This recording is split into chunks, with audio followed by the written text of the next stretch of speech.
Hello everyone, उम्मीद करता हूँ आप सभी लोग स्वस्थ हैं और आपकी तैयारी अच्छी चल रही है। आज के इस सेशन में मैं आपको linear equation in three variables वाले क्वेश्चन जो एसएससी सीजीएल 2024 टीयर वन में पूछे गए वो कराऊंगा और उन्हें कैसे देख सकते हैं, कैसे जल्दी कर सकते हैं, वो चीज भी डिस्कस करेंगे। जैसे एक तो हमारा इस तरीके का सिंपल क्वेश्चन होता है कि हमें तीन इक्वेशन दे दी, तीन वेरिएबल एक्स वाई और जेड, हमें बताना है एक्स वाई और जेड का मान क्या होगा, चार ऑप्शन भी दे रखे हैं। तो जब ऐसा हो तो आप डायरेक्टली ऑप्शन की मदद से कर लेते हैं क्योंकि बेसिक से सोल्व करने में ज्यादा टाइम लगेगा।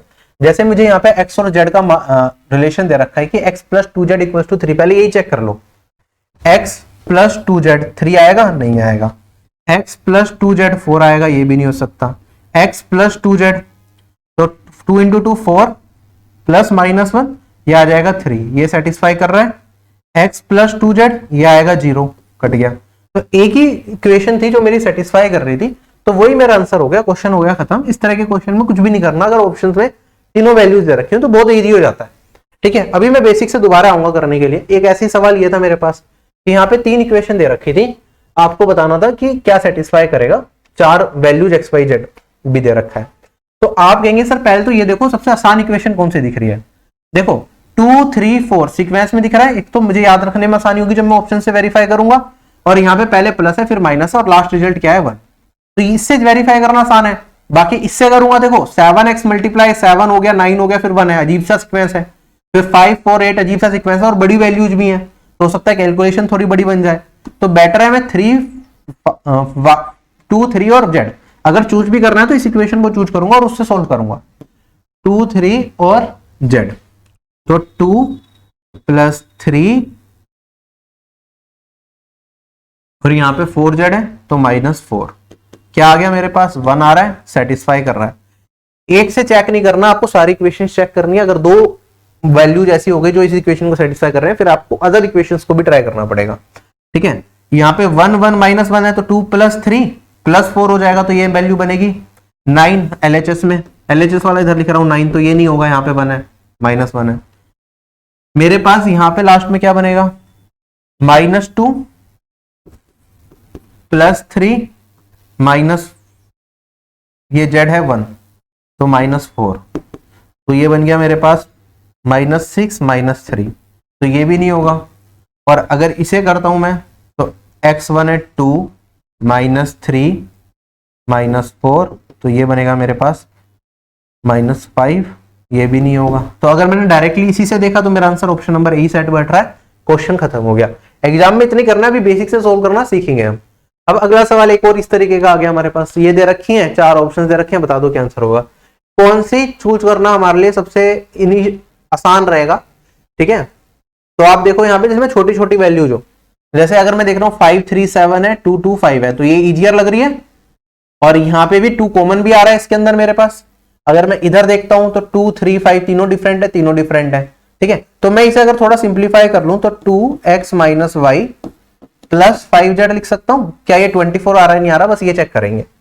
तो टू, पहले तो एक्स माइनस वाई कर लो तो minus eight, two into minus eight, और यहां पे मेरे पास क्या है plus five z, plus five into में माइनस एट, तो क्या वैल्यू बन रही है, देखो ये तो नेगेटिव में जाएगा, पूरा रिजल्ट सारा नेगेटिव में जा रहा है, 24 नहीं आ सकता तो कट गया।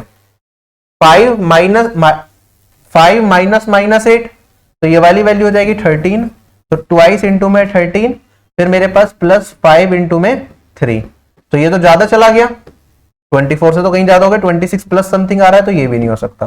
सी, माइनस फाइव माइनस थ्री करूंगा तो माइनस का टू बचेगा, और यहां पे टू से मल्टीप्लाई करना है, प्लस मेरे पास फाइव, और ये कितना है एट,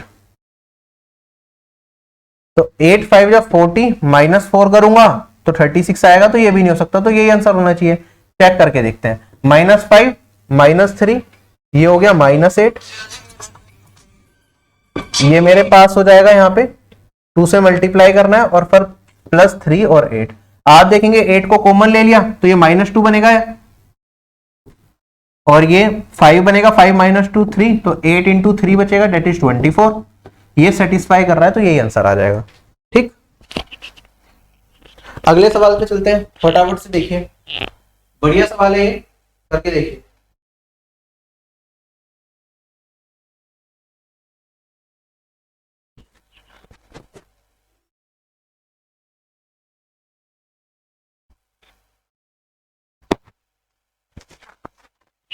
क्वेश्चन में क्या आता है, मेरे पास दो इक्वेशन दे रखी हैं। Which of the following statements is true, चार वैल्यूज दे रखी हैं, बताओ कौन सा ट्रू होगा। देखो पहला है मेरे पास ax plus a square plus 1y equals to this. फिर मेरे पास 4x plus a y equals to a square. ए ऐसी चीज है जो स्क्वायर में भी जा रही है, तो मुझे पता है बेसिक से सिंप्लीफाई करके मैं ए तो नहीं निकाल सकता, तो यहां पे मैं दो ऑप्शंस दे रखे हैं, एक तो ए 6 है और एक है 12 माइनस 12।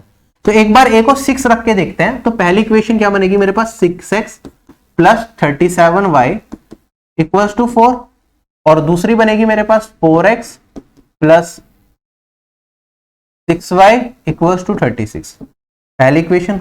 अब एक दूसरा मेरा बन सकता है ए को माइनस 12 रखे, तो ए को अगर मैं माइनस 12 रखता हूं, वैसे तो हमें इसी से करना चाहिए कि पहले ये रख दिया, सोल्व करके देख लो एक्स और वाई की वैल्यू इनमें से आ रही है नहीं आ रही, फिर इस पे जाना चाहिए, लेकिन फिलहाल मैं दोनों लिख के दिखा रहा हूं आपको कि किस तरीके से दिखेंगी। Minus 12x plus 144 plus 145y equals to 4 है, और यहां पे मेरे पास 4x मेरे पास माइनस में 12y, और ये वाली वैल्यू है मेरे पास ए स्क्वायर कितना हो जाएगा मेरे पास 144। अब ये दो हैं, अब या तो आप इसे सोल्व करके x और y की वैल्यू निकाल लो, चेक कर लो इन दोनों में से है या नहीं है, या फिर इसे सोल्व करके x और y की वैल्यू निकाल लो, चेक कर लो इन दोनों में से आ रही है या नहीं आ रही। बेटर तरीका क्या है भाई, बेटर तरीका ये है कि मैं वैल्यू पुट करके देख लूं। पुट करना वैल्यू आसान है ना एज कंपेयर टू सोल्विंग, ठीक है। अगर मैं पुट करके देखता हूं, जैसे पहला ऑप्शन है मेरे पास 325/28 और यहां पे 325/28।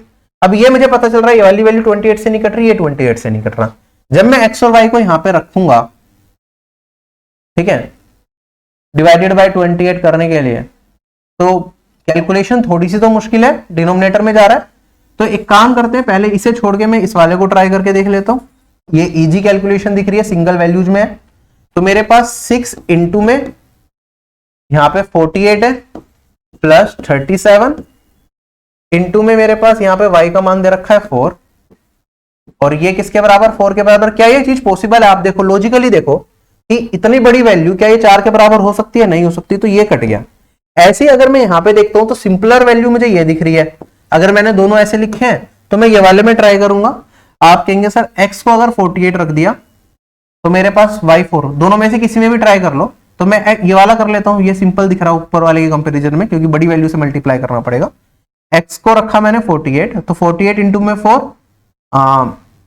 96 192, 12 इंटू में 4 48, और ये वाली वैल्यू मेरे पास कितनी है 144 ही बच रहा है, सेटिस्फाई कर रहा है। तो भाई ये सही हो सकता है अगर मैं इसमें ये वाला भी वेरीफाई कर दूं। डबल वेरिफिकेशन आपको करनी ही पड़ेगी। अब आप यहां पे ऊपर वाले में पुट करके देखो, x को 48 और y को 4, तो 48 इंटू 12 करूंगा तो 96 480 में हटेगा, तो 576 माइनस का 576 है, और ये मेरे पास 290 580, ये आ गया भाई प्लस का 4, सेटिस्फाई कर गया। तो दिस इज माय आंसर। वरना जो सिंपल तरीका था कि इन दोनों को सोल्व करके बेसिक से एक्स और वाई का वैल्यू निकालना फिर उधर करना, लेकिन it could have been complicated, थोड़ा सा मुश्किल हो सकता था। या वरना आप सीधा यहाँ पे जैसे आसान था, अगर मैं इसे बेसिक से भी कर दूं, मैं आपको एक बार, ये तो मैंने ऑप्शंस की मदद ले ली, अगर बेसिक से करते तो कैसे करते? आप कहते सर देखो 6 है, यहाँ पे मेरे पास 4 है, 4 को भी अगर मैं 2 से काटना चाहूं तो ये 2x, ये 3y, और ये मेरे पास 18 हो गया। अब यहां पे इसमें 3 से मल्टीप्लाई कर लो, और क्या कर लो, ऊपर वाले में से घटा दो इसे ही। तो मैं अगर 3 से मल्टीप्लाई करके ऊपर वाले में से घटा रहा हूं तो मेरे पास 9 यहां से घटेगा, तो 28y आएगा मेरे पास, और ये किसके बराबर 4 माइनस 54 माइनस का 50, तो माइनस 50/28, ये तो किसी भी ऑप्शन में नहीं है ना, ना इसमें है ना इसमें है, तो ये दोनों के दोनों ही कट जाएंगे मेरे पास। उसके बाद ये वाला अगर मैं ट्राई करता, ये चाहो तो आप 4 से थोड़ा एलिमिनेट कर लो, वरना कुछ नहीं करना है, इसमें भी 3 से गुना, और इन दोनों को सम कर दो, तो 12x मेरा कट जाएगा। y का मान मेरे पास क्या आ जाएगा, ये 12 इंटू 3, ये वाली वैल्यू हो गई मेरे पास 36। इन दोनों को अगर सम कर देंगे 36 घटेगा तो 10 9 बचेगा, और ये मेरे पास 144 इंटू में 3 432 436 आ गया। तो y यहां पे मिल गया मुझे 4। y4 किस में है, इसमें सेटिस्फाई कर रहा है, इसमें नहीं है, ये दोनों हम पहले डिस्कार्ड कर चुके थे, तो आंसर क्या आएगा, ऑप्शन नंबर डी। ठीक है, ऐसे भी कर सकते थे। अब ये सबसे मुश्किल सवालों में से एक था, ठीक है, सिर्फ 4% लोग इस एग्जाम में कर पाए थे। थर्ड हार्डेस्ट क्वेश्चन था ये सीजीएल 2024 का, और ये हार्ड होगा भी क्योंकि इसमें कैलकुलेशन बहुत है यार। आप देखो, कहता है 2 बिस्कुट और 1 चॉकलेट की कीमत 69 है, तो मैंने कहा 2 बिस्कुट और 1 चॉकलेट की कीमत कितनी हो गई, 69। चॉकलेट की कीमत को सी और बिस्कुट की कीमत को बी मान लिया। 2 चॉकलेट और 3 कप ऑफ कॉफी की कीमत 127। अब देखो, कॉफी भी सी से है, चॉकलेट भी सी से है, तो कॉफी को मैं मान लेता हूं बी और सी हो गया, तो ए ले लेता हूं कॉफी के लिए। ठीक है, तो मेरे पास यहां पे 2 चॉकलेट और 3 कॉफी की कीमत कितनी है, 127 है। 3 बिस्किट, 4 चॉकलेट और मेरे पास 2 कप ऑफ कॉफी, इसकी कीमत दे रखी है 229। हमें वैल्यू बतानी है 5 बिस्किट, चॉकलेट और कॉफी की कीमत, मतलब 5 ए प्लस बी प्लस, ये वैल्यू बतानी है। एक तो मुझे लगता है कि 5 से कटता है, लेकिन 5 से कटने वाले भी 3 ऑप्शन है, तो पूरा सोल्व ही करना पड़ेगा। ए, बी और सी का इंडिविजुअल मान निकालना पड़ेगा। कैसे सोल्व करेंगे भाई, आप देखो, कोई सी भी इक्वेशन आप पकड़ना चाहो पकड़ सकते हो। ये मेरी थोड़ी सिंपलर इक्वेशन है, इसी को यूज कर लेते हैं। यहाँ पे मुझे क्या दे रखा है, बी और सी, इसे भी छेड़ते, ये सी और ए की फॉर्म में है ना मेरे पास, तो इसमें बी और सी है और इसमें ए बी सी है। तो अगर सी और ए की फॉर्म में इन दोनों को कन्वर्ट करके मैं इसमें से किससे एलिमिनेट कर दूं, बी को एलिमिनेट कर दूं, तो मुझे सी और ए की फॉर्म में 2 इक्वेशन मिल जाएंगी, उन्हें यूज करके मैं अपना आंसर शायद बता पाऊं। तो हम कैसे करेंगे, आप कहेंगे सर ये 2b है और यहां पे क्या है, यहां 3b है, यहां 2b है, तो इसमें 3 से मल्टीप्लाई कर दो और इसमें किससे मल्टीप्लाई कर दो, 2 से मल्टीप्लाई कर दो। तो मेरे पास 6b तो दोनों जगह हो गया। इस वाली में से नीचे वाली में से ऊपर वाली को हटा देता हूं, तो आई थिंक ज्यादा बेटर रहेगा। ये मेरे पास 2 इंटू 4 8 है और यहाँ पे 3 है, तो मेरे पास बचा 5c। ठीक है, 229 इंटू में 2 578 होगा, 558 सॉरी, और इसमें से मेरे पास घटाना है 69 इंटू में 3 207 होगा।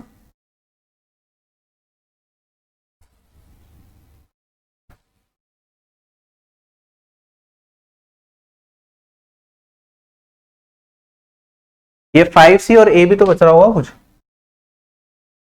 ये 8a भी तो है, 5c प्लस मेरे पास 4a, ये इसका मान है। ठीक है, सही कर लेना। तो यहां पे वैल्यू आई मेरे पास 1, 251 आ गया, 5c प्लस 4a। एक इक्वेशन ही है, दूसरी इक्वेशन जो मुझे यूज करनी थी वो थी 2c प्लस 3a। ये किसके बराबर है, 127 के बराबर। इसे अलग कर लेता हूं, कैलकुलेशन वाला पार्ट, ये दोनों को यूज करेंगे। अब मैं इन्हें यूज करके एक को एलिमिनेट करूंगा, किसे एलिमिनेट करूं, या तो 5 और 2 सी को एलिमिनेट कर लूं या ए को, आपके ऊपर है। 2 और 5 की कैलकुलेशन आसान होती है, तो जनरली मैं इसमें 2 से मल्टीप्लाई और इसमें 5 से मल्टीप्लाई कर लेता हूं, और नीचे वाले में से ऊपर वाले को घटा लेता हूं। तो मेरे पास क्या बचेगा, देखो सी तो कट गया, 15 है, 8 है, तो बचा 7 है, और ये वाली वैल्यू मेरे पास 635 और ये वाली 502।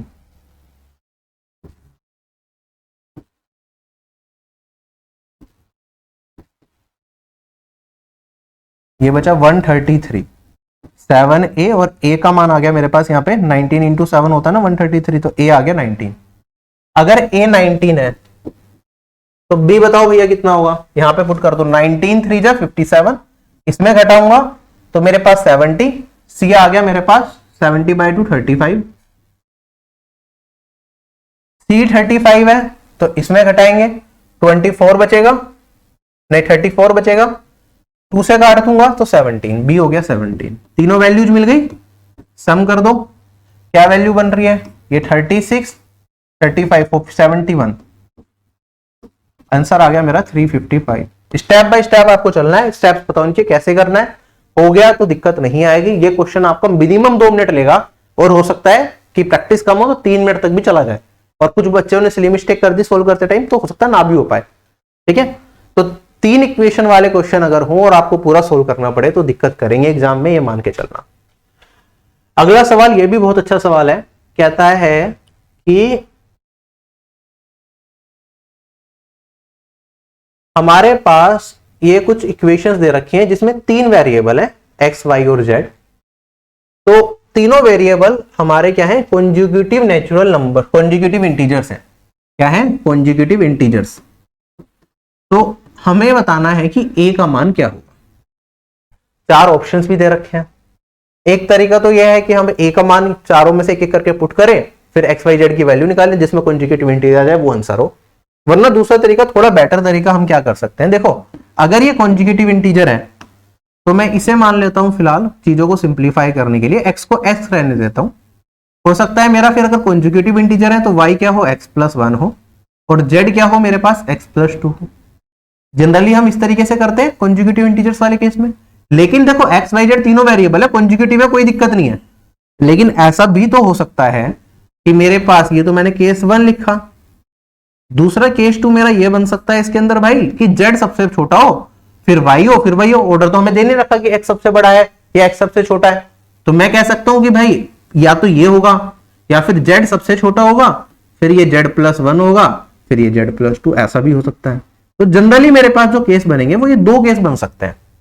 ठीक है, और कोई केस बनने के चांसेस थोड़े से कम है। क्यों कम है, क्योंकि वाई बीच में रखा है ना, तो मोस्ट प्रोबेबली वाई इन दोनों का एवरेज ही होगा।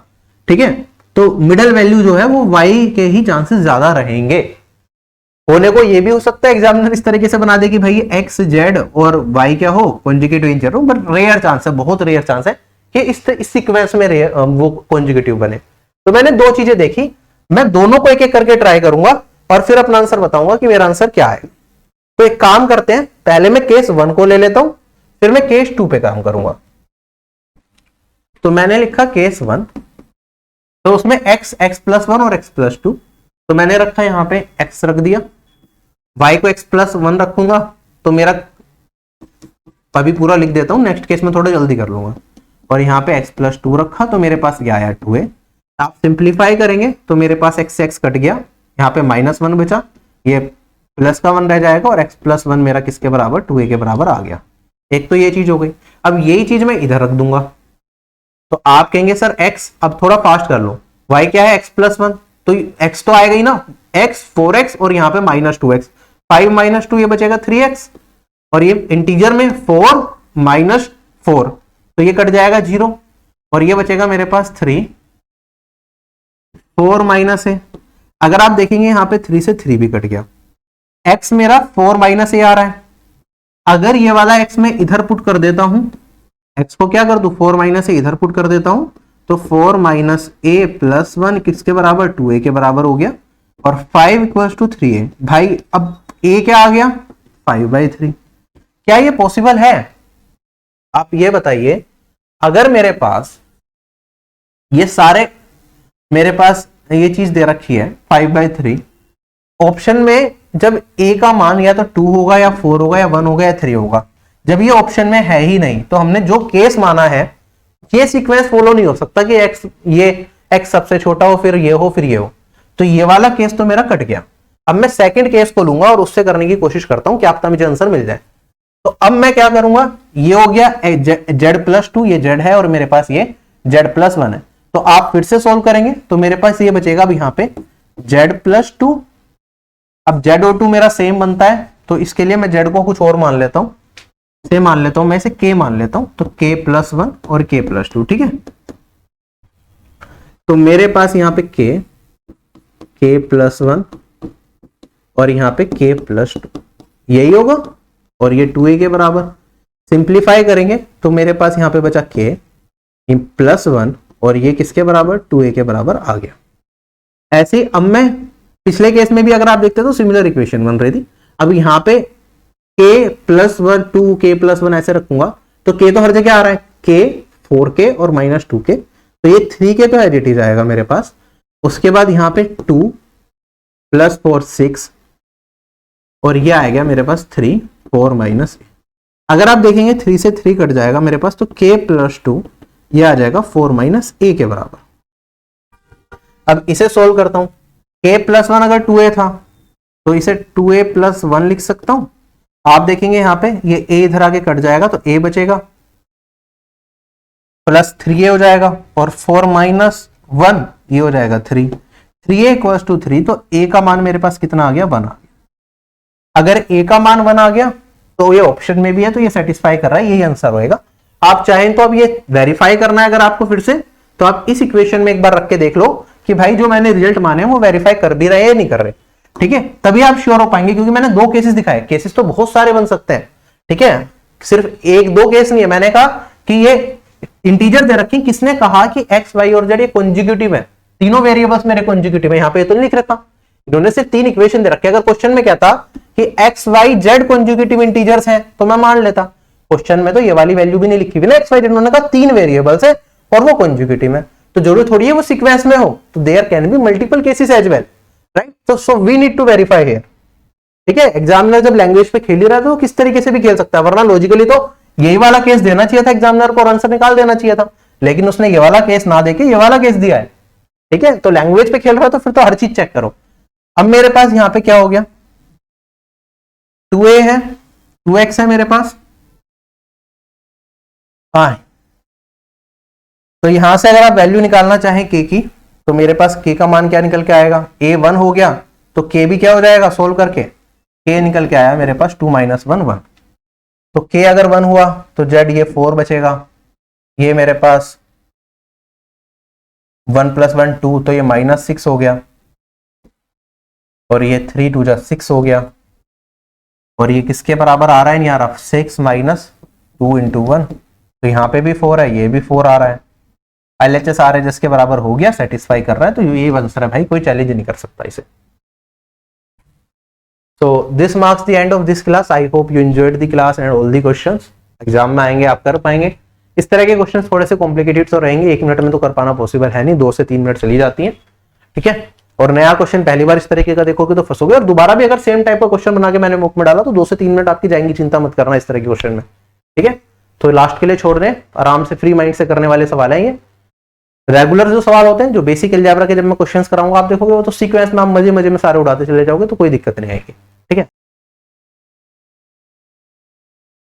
अगर आप एसएससी सीजीएल 2025 को टारगेट कर रहे हैं तो आरबी एप्लीकेशन पे एक ऑफिसर बैच मिलेगा आपको, जिसके अंदर सभी सब्जेक्ट्स की सारी क्लासेस रिकॉर्डेड फॉर्मेट में आपको मिलेंगी, जो टाइम टू टाइम हम अपडेट करते रहते हैं जैसे जैसे रिक्वायरमेंट होती है।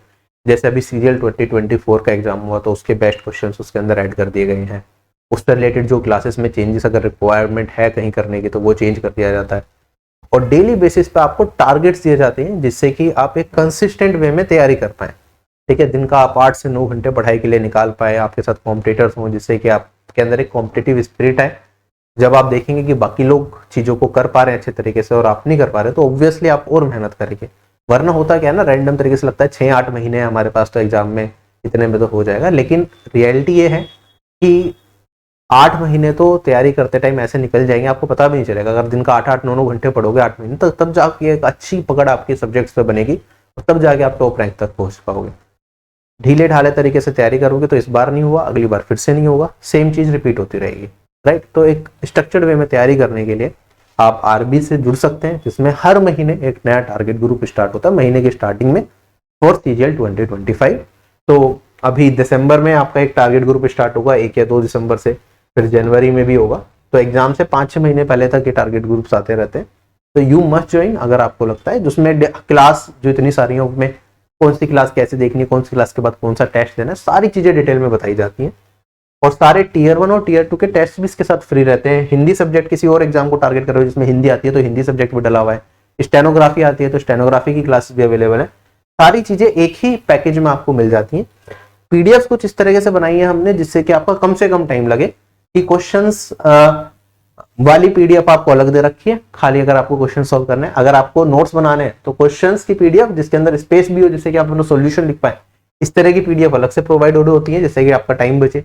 जीके के अंदर कोशिश की है मैक्सिमम सब्जेक्ट्स की आपको ई बुक दे दी क्लास नोट्स की, जो भी टीचर ने पढ़ाया वो एक ई बुक की फॉर्म में आप उसका प्रिंट निकाल के उससे याद कर सकते हैं, आपको अलग से नोट्स बनाने की जरूरत नहीं। तो काफी ज्यादा टाइम आपका इस तरीके से चीजों से बच जाता है।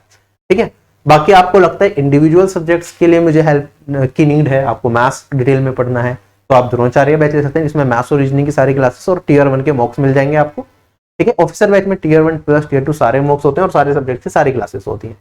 ऐसे अगर हम बात करें जनरल अवेयरनेस का इंडिविजुअली आपको देखना चाहते हैं तो आप वो भी दे सकते हैं, और बाय इसी तरह से सभी सब्जेक्ट्स के कोर्सेस इंडिविजुअली भी अवेलेबल है। लेकिन मैं रिकमेंड करता हूँ ऑफिसर बैच, जिसमें आपको सब कुछ एक जगह मिल जाए, तो आपको कहीं भी कोई भी दिक्कत नहीं आती है आपके एग्जाम तक। ठीक है, वैलिडिटी आप इस तरह से रखना कि आपका टीयर 2 तक प्रिपरेशन कंप्लीट हो जाए अगर आपको नीड है। तो अभी फिलहाल आप लोगों से यहीं विदा लूंगा, जल्दी मिलेंगे नई क्लास में जिसमें और अच्छे अच्छे क्वेश्चन हम सोल्व करेंगे। Bye bye everyone, take care, have a nice day and जय हिंद।